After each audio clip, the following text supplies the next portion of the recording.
Ministerio Real, un espacio donde cada enseñanza cobra vida.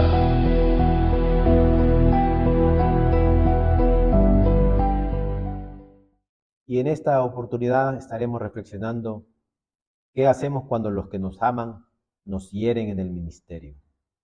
El enfoque está dirigido hacia que el amor herido también puede sanar si se rinde a Dios. El objetivo es edificar, alentarnos, fortalecernos a los siervos de Dios, abordando los desafíos, las luchas, las verdades que vivimos en el ministerio. Pero para comenzar tendremos que definir qué es la palabra perdón. Perdón significa dejar de guardar rencor contra quien nos ha ofendido en una situación particular. Es una liberación. No se trata de olvidar lo sucedido, ni de fingir que no dolió, que no nos hirió, sino de elegir responder con misericordia, igual que Dios lo hizo con nosotros, en lugar de vengarnos. El apóstol Pedro le hizo esta pregunta sobre el perdón a Jesús. Mateo capítulo 18, versículo 21. ¿Cuántas veces perdonaré a mi hermano que peque contra mí? ¿Hasta 7? Y Jesús le dijo en el versículo 22, no te digo hasta 7, sino aún hasta 70 veces 7. Pedro pensaba que estaba siendo generoso al ofrecer perdonar hasta 7 veces. Pero la respuesta de Jesús a la pregunta de Pedro sorprendió a quienes lo escucharon. Les ofreció una nueva perspectiva del perdón, que uno debe perdonar 77 veces los pecados o las ofensas de aquellos que nos ofenden. La pregunta de Pedro revela su corazón. Pedro no está considerando la posibilidad de pecar contra su hermano. Como la mayoría de nosotros, le preocupaba más por saber cuándo él fuera agraviado, ofendido por otros, que su propio pecado. La respuesta de Jesús parece imposible para muchos, matemáticamente hablando, pero el número de veces que debemos de perdonar a un hermano es simplemente ilimitado. Mientras estemos en el ministerio de la predicación, nos enfrentaremos a desafíos y luchas, y muchas veces por motivos egoístas o de envidia. Pablo menciona este peligro al que estaban expuestos los predicadores en el primer siglo. En Filipenses capítulo 1, versículo 15 al 17, el apóstol Pablo, escribiendo a los hermanos en Filipo, les dice, algunos a la verdad predican a Cristo por envidia y contienda, pero otros de buena voluntad. Los unos anuncian a Cristo por contención, no sinceramente, pensando añadir a mis prisiones aflicciones, pero los otros por amor, sabiendo que estoy puesto para la defensa del Evangelio. Pero el amor, de acuerdo a la palabra de Dios, cubre multitud de pecados. Y donde hay amor, no hay límite para el perdón. Un perdón constante nos ayuda a vencer el pecado en nuestras vidas. ¿Qué tan grande era nuestra deuda? Bueno, en esta parábola, el rey decidió ajustar cuentas con sus siervos y decretó que todo aquel que no pudiera pagar la cantidad que le debía sería vendido como esclavo. La deuda del siervo ascendía a 10,000 talentos, una suma enorme que no podía pagar. Nosotros le debemos la vida a Dios. Nuestra situación era similar. Debíamos de pagar, pero nosotros con nuestra vida, porque la paga del pecado es la muerte. Y debido a nuestro pecado, debíamos saldar nuestra deuda de pecado. Romanos 6:23 dice, porque la paga del pecado es muerte.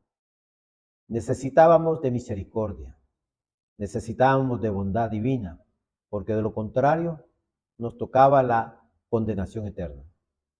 Estábamos, como dice Pablo a los de Éfeso en Efesios capítulo 2, versículo 1 y 2, muertos en vuestros delitos y pecados, siguiendo la corriente de este mundo, conforme al príncipe de la potestad del aire, el espíritu que ahora opera en los hijos de desobediencia, Nuestra situación era peor que la del siervo malvado. Efesios capítulo 2, versículo 12 dice que sin esperanza y sin Dios en el mundo estábamos. La justicia de Dios y su rectitud exigían que pagáramos la deuda. Pero aquí viene una pregunta. ¿Quién pagaría nuestra deuda? En la parábola, el siervo quedó a merced del rey para que éste decidiera su destino. Su deuda no podía saldarse en poco tiempo, sino que necesitaba más de una vida entera de trabajo. Pero en su misericordia, el rey decidió perdonarlo incondicionalmente y liberarlo de su deuda. Jesús, nuestro rey, eligió pagar el precio más alto por nuestra deuda de pecado. Estábamos en deuda. Romanos capítulo 3, versículo 23, por cuanto todos pecaron y están destituidos de la gloria de Dios. Y nuestra pena era la muerte, pero el don de Dios es la vida eterna en Cristo Jesús. Recordemos lo que nos dice Romanos capítulo 5, versículo 8. Mas Dios muestra su amor para con nosotros en que siendo aún pecadores, Cristo murió por nosotros. El siervo de la parábola no merecía ser liberado, pero el amor y la misericordia del rey lo liberaron. Este es el amor que Dios nos da, de acuerdo a Juan capítulo 3, versículo 16. Porque de tal manera amó Dios al mundo, que ha dado a su Hijo unigénito para que todo aquel que en él cree no se pierda, mas tenga vida eterna. Y ese amor, además, nos libra de la esclavitud del pecado. Dios tuvo misericordia de nosotros y envió a su Hijo unigénito como rescate por nuestros pecados. Es por gracia que podemos recibir este don de Dios sin condiciones. Recibimos la oferta que se nos hace al creer y obedecer a Jesucristo y a su obra redentora que realizó en la cruz por nosotros. Algo que debemos evitar a toda costa es la prisión del rencor. En la parábola, el siervo perdonado no apreció la misericordia del rey. Se enorgulleció de sí mismo y se creyó con derecho a todo. En lugar de perdonarle, mandó a encarcelar a su compañero, a su consiervo. Lo que el compañero debía era poco comparado con lo que él debía al rey. Olvidó que él mismo podría haber estado tras las rejas hasta saldar su deuda con el rey. Como aquel hombre no reflexionó sobre su propio perdón, no escuchó las súplicas de su compañero. Su corazón implacable lo condujo a la cárcel. No permitamos entrar en la prisión de la amargura y resentimiento, porque eso perjudica, enferma nuestra mente, nuestro cuerpo, y lo peor de todo, nos va a condenar. Quiero concluir con dos reflexiones. El perdón no es opcional en el ministerio del Señor. Es necesario para ser siervo del Señor. Si vamos a seguir a Jesús, debemos perdonar. No tenemos otra opción. Y debemos de perdonar como Dios nos ha perdonado. Libre, completa y generosamente y totalmente. El milagro que hemos recibido es un milagro que compartimos con los demás. Por otra parte, perdonaremos en la medida en que valoremos cuánto hemos sido perdonados.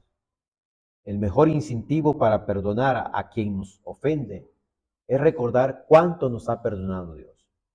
Pensemos en cuántos pecados han sido cubiertos por nosotros. Pensemos en el castigo que merecíamos y que no nos sucedió por la gracia de Dios. Jesús dijo en Lucas capítulo 7, versículo 47, quien es perdonado poco, poco ama. Nuestra disposición a perdonar es directamente proporcional a nuestro recuerdo de cuánto hemos sido perdonados. La pregunta importante es, ¿cuánto nos perdonó Dios cuando venimos a la obediencia de su amado Hijo? Que el Señor les bendiga.